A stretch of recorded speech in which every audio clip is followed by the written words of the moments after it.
Welcome to ppc.zone August 2024. I'm your host, Jill Faskin-Gales.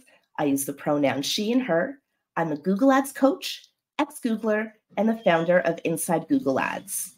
I created ppc.zone in 2022 to elevate new perspectives and insights in our industry. ppc.zone is sponsored by PPC Live and Inside Google Ads. PPC Live hosts in-person events bringing real people together to solve real problems with real solutions. Go to ppc.live to learn more.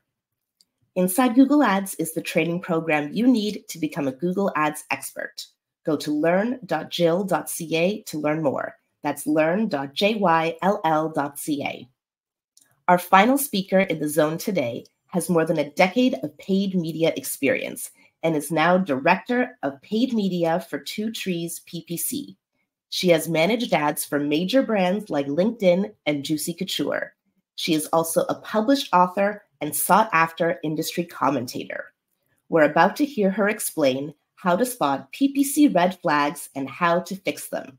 Please welcome Sophie Fell. Hi, thank you, Jill. What an intro. I feel like I have a lot to live up to after that.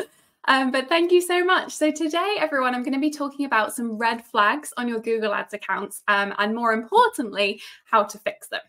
So us PPC experts very rarely have the luxury of putting all of our efforts into one account. And if we do, it's usually a massive account with multiple markets, multiple products, and there's a lot going on, right? So over the years, there's so many metrics to learn and utilize over the years. I've really optimized the 5 key things to look for in order to really kind of hone in on what's working and make your campaigns much more efficient.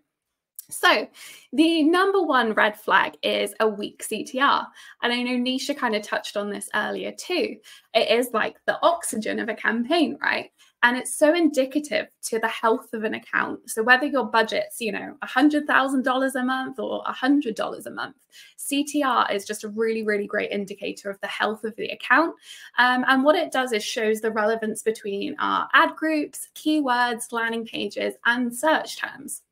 So yes, it is industry dependent. There's a ton of research online that's very easy to find in terms of, industry benchmarks for CTR. But generally speaking, overall, you're looking at around 6% for Google search and about 3% for Microsoft search.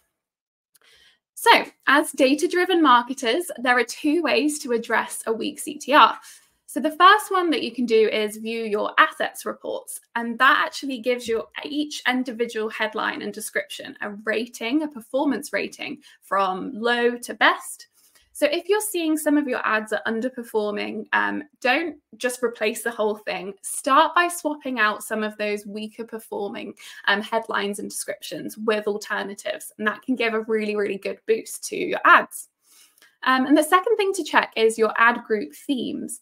So during the process of adding all the negative keywords or the latest keyword suggestions, your ad groups are likely to kind of grow and evolve, and they may end up containing multiple themes, which can lead to really weak CTRs. So it's really tricky then to kind of match, if you have one RSA, that to all the different themes in your ad group. So if you do find that you've got multiple ad themes in the same ad group, you can definitely split these out to create tailored content for each theme, which is a really great way to boost your CTR too.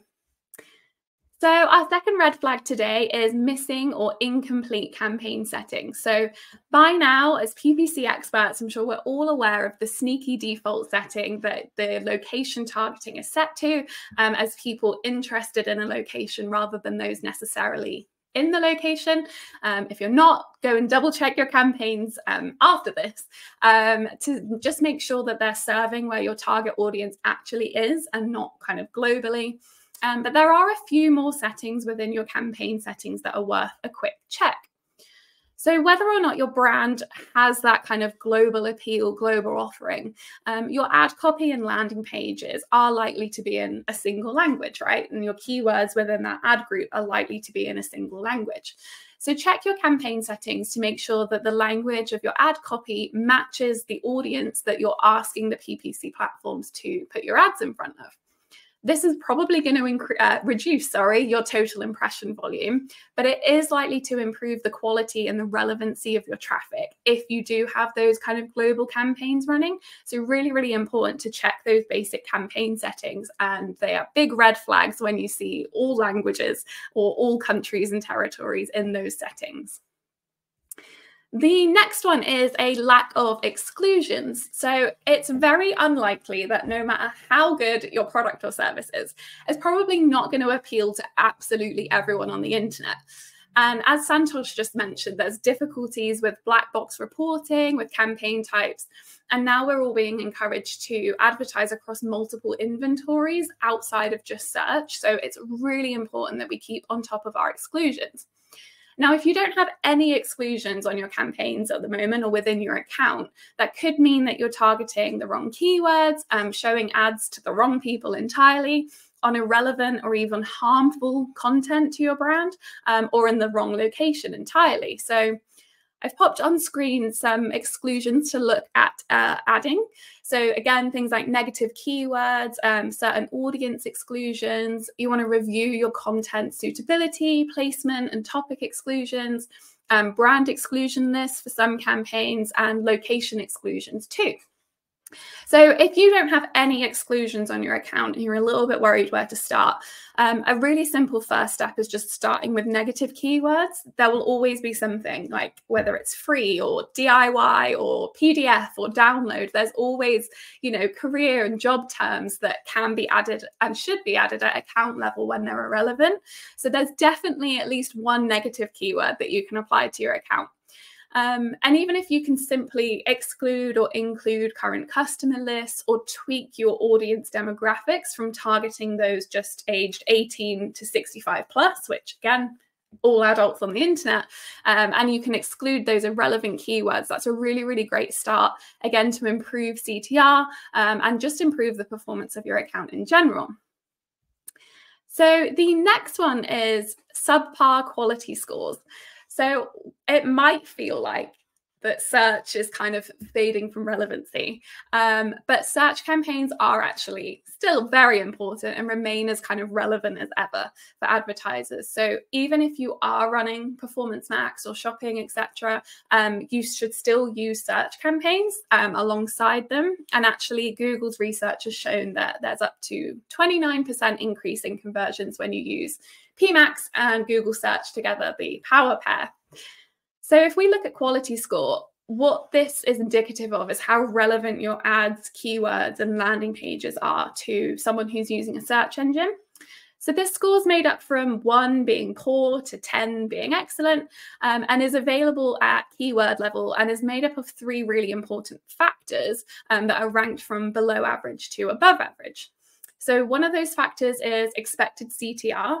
So based on the last 90 days of data, how likely is it that your ad's going to be clicked? Ad relevance, how closely does your ad match the user's search query, but also the intent behind it, which is really important. And landing page experience. So how useful is the landing page? Does it answer or support the user's search query? So luckily for those of us that struggle with maths, the platform does calculate these for us, again, based on the last 3 months of data. In a perfect world, there would be 10s across the board, but 6 or above is indicative of a pretty good quality score. And as with the kind of other items mentioned in the list, weak quality scores can contribute to inefficient campaigns. So again, you just want to start addressing those factors, starting in a data-driven way with the ones that are marked as below average, and just kind of start and go through the list in terms of, what you can see for expected CTR, ad relevance, and landing page experience. And remember that the ultimate goal here is to keep like a coherent customer experience. So you want to make sure that your keywords, ad copy, and landing pages are all coherent, consistent in content, and helpful to a user too. And our last red flag is, if I can get my slides to work. Now, there we go. I've messed up my slides, but it's fine. So the last red flag is incomplete conversion data. So obviously, having a look at your campaigns, if you've got no conversion data at all, that's a pretty big red flag. But if you end up generating 0 conversions, that's a red flag, but having no conversion data or no conversion tracking in place is like the biggest red flag possible. So today, the platforms are so much better at encouraging people to create their conversion tracking before making the first campaign live. But there are, hundreds of thousands of legacy campaigns out there and accounts with old or incomplete or out of date conversion tracking, which again can lead to that inefficiency where you're wasting ad spend, you're not reaching the right people. So if you've been putting off setting up your conversion tracking, do it now. So you also want to make sure that your conversion tracking is up to today's standards. So yes, you want to have conversion tracking for your end goal. So whether that's purchases or lead form submissions, that's great. But you should also be tracking the lighter conversion events too. So maybe a product page view, a pricing page view, an add to cart. And then what that does is give the PPC platform that you're using all the signals it needs to create those conversions for you. And if you're using smart bidding to generate conversions and you've got multiple primary conversion methods tracked, so maybe you'll have like app downloads, phone calls, lead form fills, product page views, all as primary, you want to make sure that each conversion is set as primary or secondary to kind of indicate to the platform how important that is to you. So if you have multiple primary conversion goals, this will make smart bidding really struggle to generate the right conversion type that you want, but also for you to optimize towards the right conversion too. So on screen, we've got a really quick checklist of how to address each of these red flags on your Google Ads accounts. Obviously, if you have any questions on this, feel free to ask them in the panel or feel free to reach out. And thank you. Thank you so much, Sophie, for sharing your unique perspective and insights with us in The Zone. I'm your host, Jill Saskin-Gales. You can follow me on LinkedIn to stay up to date on future events.